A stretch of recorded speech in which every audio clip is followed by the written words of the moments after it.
Hello viewers, আসসালামু আলাইকুম।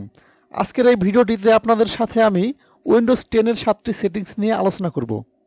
Windows 10 এর 7টি সেটিংস আমি দেখাবো এই ভিডিওটিতে। তো আপনারা যারা উইন্ডোজ 10 ইউজ করেন, আশা করি এই ভিডিওটি আপনাদের অনেক কাজে লাগবে। তো চলুন কথা না বাড়িয়ে শুরু করা যাক।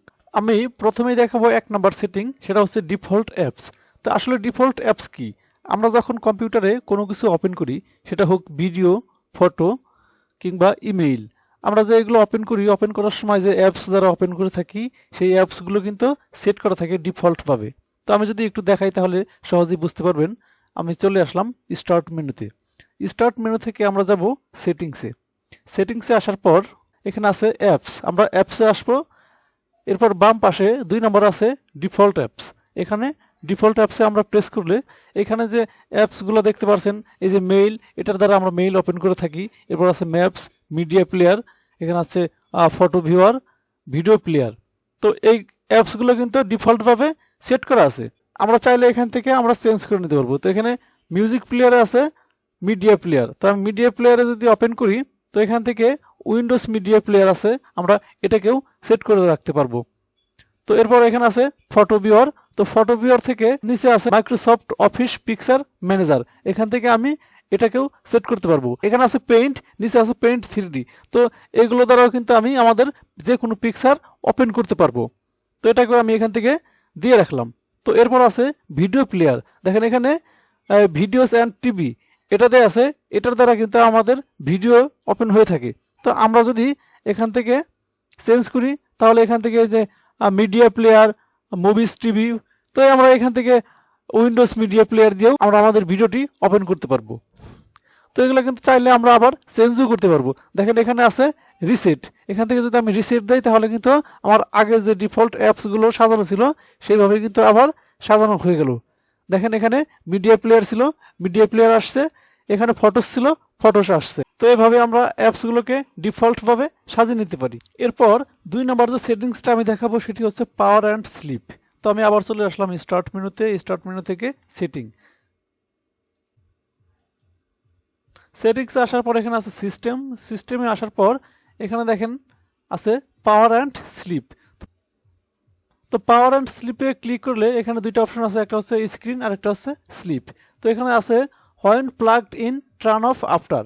তো এখানে দেওয়া আছে 10 মিনিটস। তো আমরা যখন আমাদের পিসিটিকে ওপেন করে না চালাই, তাহলে 10 মিনিট পরে কিন্তু আমাদের স্ক্রিনটা অটোমেটিক অফ হয়ে যাবে। তো এটা আমরা এখান থেকে বাড়িয়ে কমে নিতে পারি। এখান থেকে আমি 25 মিনিটও দিতে পারি।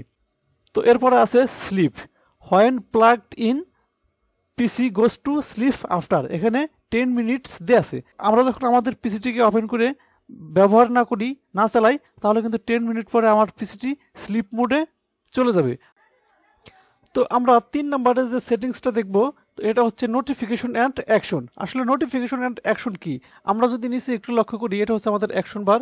এটা প্রেস করলে আমাদের অ্যাকশন বারটি চলে আসলো। নিচের এই অংশটুকু হচ্ছে অ্যাকশন বার, আর উপরের এই অংশটুকু হচ্ছে আমাদের নোটিফিকেশন বার। আমরা যদি কখনো কোনো পেইন্ট অ্যাপ আমাদের পিসিতে ইউজ করে থাকি, তখন পেইন্ট অ্যাপে যদি কোনো ভাইরাস থাকে, তাহলে কিন্তু আমাদের এখানে নোটিফিকেশন আসে।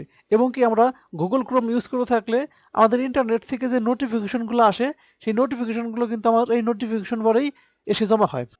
তো এখান থেকে আমরা এটাকে সেটিং করে নিতে পারবো। আমরা চলে যাব স্টার্ট মেনুতে, স্টার্ট থেকে সেটিং। সেটিংয়ে আসার পর আমরা আসবো সিস্টেমে। সিস্টেম থেকে এখানে নোটিফিকেশন অ্যান্ড অ্যাকশন বার। তো এটাকে প্রেস করার পর এখানে দেখেন আমার নোটিফিকেশন।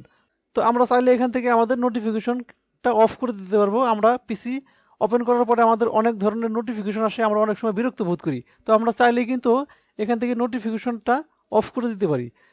এবং কি আমরা এটাকে অন রেখে এখান থেকে একটা একটা করে আমরা নোটিফিকেশনগুলো অফ করতে পারি। যেমন এখানে গুগল ক্রোম, তো এটার যত নোটিফিকেশন আসে এটাকে আমি অফ করে রেখেছি। আপনি চাইলে এখান থেকে নোটিফিকেশনগুলো অফ করে রাখতে পারেন। এবং কি মাইক্রোসফট স্টোর এবং কি নানান ধরনের নোটিফিকেশন এখান থেকে একটা একটা করে অফ রাখতে পারেন। এবং কি এখান থেকে আপনি চাইলে একেবারে সবগুলো আপনি এখান থেকে অফ করে রাখতে পারেন। তো এখানে একটু লক্ষ্য করেন, এডিট ইওর কুইক অ্যাকশন। এখানে যদি আমরা প্রেস করি, আমরা যে অ্যাকশন বারে দেখেছিলাম, তো এই যে এখানে অনেকগুলো অ্যাকশন আছে, আমরা এখান থেকে চাইলেই এই অ্যাকশনগুলোকে রিমুভ করতে পারবো। ধরুন আমি এই লোকেশন, এই অ্যাকশনটাকে এখান থেকে রিমুভ করলাম। এবং কি এখান থেকে চাইলে আমি অ্যাকশনগুলোকে অ্যাড করতে পারবো। এখানে আমি অ্যাডে প্রেস করলাম, এখানে আমার ওয়াইফাই কানেক্ট করতে হবে, এই নেটওয়ার্ক অ্যাকশনটাকে এখান থেকে আমি অ্যাড করে নিয়ে নিলাম। তো এভাবে আমরা অ্যাকশন বার থেকে নোটিফিকেশন এবং অ্যাকশনগুলোকে সেটিং করেও নিতে পারবো। এরপর 4 নম্বরে আমরা দেখব স্কেল অ্যান্ড লেআউট। আসলে স্কেল অ্যান্ড লেআউট কি? আমরা যদি আমাদের ডেস্কটপে একটু লক্ষ্য করি, এখানে আমাদের যে আইকনগুলো আছে এবং আইকনের যে টেক্সটগুলো আছে, এগুলো কিন্তু একটা নির্দিষ্ট স্কেলে আছে। তো এগুলোকে চাইলে আমি বড় করে দিতে পারি, আপনাদেরকে দেখালে সহজেই বুঝতে পারবেন। তো আমি চলে যাব স্টার্ট মেনুতে, স্টার্ট থেকে সেটিংস থেকে আমরা আসব সিস্টেমে। সিস্টেম থেকে এখানে ডিসপ্লে থাকা অবস্থায় ডান পাশের নিচে দেখেন আছে স্কেল অ্যান্ড লেআউট। তো এখানে রিকমান্ডেড আছে 100%। তো এখান থেকে আমি যদি 125% দিয়ে দিই, তাহলে দেখেন আমাদের স্কেলটা কিন্তু একটু বড় হয়ে গেল। তো এখান থেকে আমি যেটা দেখি না কেন আমাদের সবগুলো কিন্তু বড় লাগতেছে, আমাদের স্কেলটা একটু চেঞ্জ হয়ে গেল। তো আমি এটাকে আমার আগের অবস্থায় ফিরিয়ে আনবো। স্টার্ট থেকে সেটিংস থেকে আমরা আবার চলে আসবো ডিসপ্লে থেকে এখান থেকে আমরা রিকমান্ডেড 100 দিয়ে দিব। দেখেন আমার কিন্তু আবার পূর্বের অবস্থায় চলে আসলো। এবার 5 নম্বরে যে সেটিংসটা দেখাবো, এটা হচ্ছে স্টোরেজ সিনস।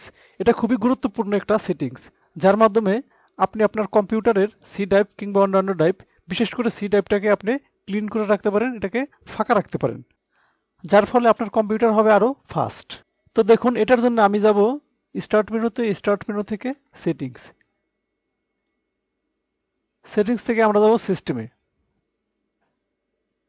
তো সিস্টেমে আসার পর এখানে দেখেন আছে স্টোরেজে প্রেস করার পর এখানে দেখেন স্টোরেজটা অফ আছে।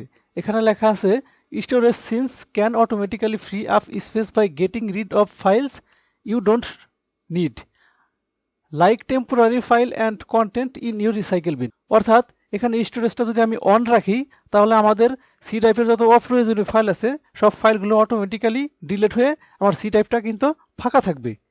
তো এখন আমি স্টোরেজ এটাকে অন করে configure storage sense or run it now এটাকে প্রেস করব। এটাকে প্রেস করার পর এখানে দেখেন টেম্পোরারি ফাইল আছে। তো এখানে আমরা টিক চিহ্ন দিয়ে রাখবো। এটাকে টিক চিহ্ন দিয়ে রাখলে আমাদের টেম্পোরারি ফাইলগুলা অটোমেটিক ডিলিট হবে। তো এরপর এখানে দেখেন আছে delete files in any recycle bin if they have been there for over. আমরা কিন্তু রিসাইকেল বিন সম্পর্কে অনেকেই জানি। আমরা কোনো অপ্রয়োজনীয় ফাইল ডিলিট করলে সেগুলো রিসাইকেল বিনে জমা হয়। তো আমরা এখান থেকে এখানে আছে 30 দিন, 60 দিন, 14 দিন, 1 দিন। তো আমরা যদি এখান থেকে 30 ডেজ দিয়ে রাখি, তাহলে রিসাইকেল বিনের ফাইলগুলো 30 দিন পর অটোমেটিক ডিলিট হয়ে যাবে। তো এরপর আমরা দেখি এখানে আছে delete files in my download folder if they have been opened for more than. তো এখানে আমরা কিন্তু অনেক সময় কোনো ব্রাউজার থেকে অনেক কিছু ডাউনলোড করে থাকি। তো আমি একটু আপনাদেরকে দেখাই। এখানে আমরা কোনো ব্রাউজার থেকে ডাউনলোড করলে ডাউনলোডে যে ফাইলগুলো জমা থাকে, তো এই ফাইলগুলো আমরা সেটিংস থেকে 1 ডে, 14 ডেজ, 30 ডেজ, তো এখান থেকে আমরা যদি ধরেন 14 দিন দিয়ে রাখি, তাহলে 14 দিন পর অটোমেটিক আমরা যে ফাইলগুলো ডাউনলোড করব 14 দিন পর পর সেই ফাইলগুলো ডিলিট হতে থাকবে। তো এটাকে এখান থেকে আমরা নেভার দিয়ে রাখবো, কারণ আমাদের ডাউনলোড ফাইলে অনেক গুরুত্বপূর্ণ ফাইল ডাউনলোড করা হয়ে থাকে। তো এরপর নিচে দেখেন এখানে আছে ফ্রি আপ স্পেস নাও। তো এখান থেকে আমি এটাকে ক্লিন করে দিতে পারি। দেখেন এখানে ক্লিন নাও দিলে এখান থেকে দেখেন এগুলো কিন্তু অটোমেটিক ক্লিন হচ্ছে।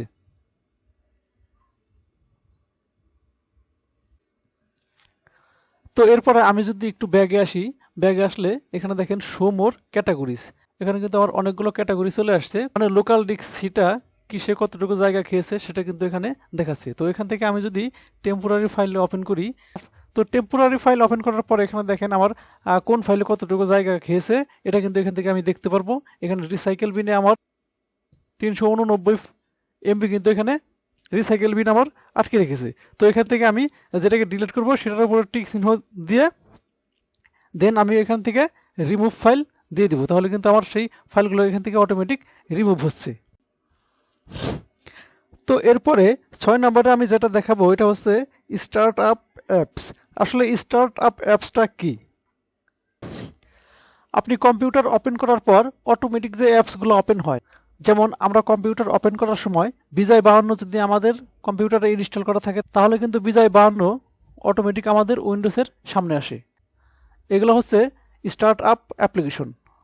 তো এই ধরনের আরও অনেক অ্যাপ্লিকেশন কিন্তু আমরা কম্পিউটার ওপেন করার সাথে সাথেই আমাদের ব্যাকগ্রাউন্ডে অন হয়ে থাকে। তো এগুলো আমরা চাইলে কিন্তু সেটিংস থেকে অফ করে রাখতে পারি। তো এর জন্য আমাদেরকে যেতে হবে স্টার্ট থেকে সেটিংস থেকে আমরা যাব অ্যাপসে। তো অ্যাপসে আসার পর এখানে দেখেন আছে স্টার্ট আপ। তো স্টার্ট আপে আসার পর দেখেন এখানে অনেকগুলো স্টার্ট আপ অ্যাপ্লিকেশন কিন্তু অন করা আছে। এখান থেকে আমরা ইচ্ছা করলে আমাদের ইচ্ছা মতো আমরা অফ করে দিতে পারি। দেখেন এখানে বিজয় 52টা এখানে অন আছে, আমি ইচ্ছা করলে এখান থেকে অফ করে দিতে পারবো। তো বিজয় 52টা যাদের সবসময় প্রয়োজন না হয় তারা চাইলে কিন্তু এখান থেকে অফ করে রাখতে পারেন। তো আমার এটা সবসময় প্রয়োজন হয়, যার কারণে আমি এখান থেকে অন করে দিয়ে রাখলাম। তো এরপরে 7 নম্বরে যে সেটিংসটা দেখবো সেটা হচ্ছে ব্যাকগ্রাউন্ড অ্যাপস।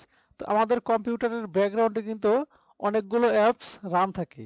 তো এইসব অ্যাপস রান থাকার কারণে আমাদের কম্পিউটারটা কিন্তু স্লো হয়ে যায়, অনেক সময় ফাস্ট কাজ করে না। তো এই ধরনের অপ্রয়োজনীয় ব্যাকগ্রাউন্ড অ্যাপসগুলো কিন্তু আমরা চাইলেই কেটে ফেলতে পারি। তো এর জন্য আমাদেরকে কি করতে হবে, আমরা চলে যাব স্টার্ট থেকে সেটিংয়ে। তো আমরা সেটিংস থেকে আসার পর এখানে দেখেন আছে প্রাইভেসি। তো প্রাইভেসিতে আমরা ক্লিক করব। এরপর এখান থেকে আমরা নিচের দিকে আসব। নিচের দিকে এখানে আসার পর দেখেন আছে ব্যাকগ্রাউন্ড অ্যাপস। তো ব্যাকগ্রাউন্ড অ্যাপসে আমরা প্রেস করার পর এখানে দেখেন অসংখ্য ব্যাকগ্রাউন্ড অ্যাপস আছে। তো আমি চাইলে এখান থেকে সবগুলো অ্যাপস একেবারেই অফ করে দিতে পারি, এবং কি আমি এখান থেকে ইচ্ছামতো একটা একটা করে আলাদা আলাদাভাবে অন করতে পারি। তো এভাবে কিন্তু আমরা ব্যাকগ্রাউন্ড অ্যাপসগুলোকে রিমুভ করে দিতে পারি। তো আমাদের পিসিটাকে ফাস্টলি কাজ করার জন্য এখান থেকে আমরা ব্যাকগ্রাউন্ড অ্যাপসগুলো রিমুভ করে দিতে পারবো, যেটা আমাদের অপ্রয়োজনীয়। তো ভিউয়ার্স, এই ছিল আজকের ভিডিও। এরকম আরও নতুন নতুন ভিডিও পেতে চাইলে চ্যানেলটি সাবস্ক্রাইব করে পাশেই থাকবেন। ধন্যবাদ সবাইকে।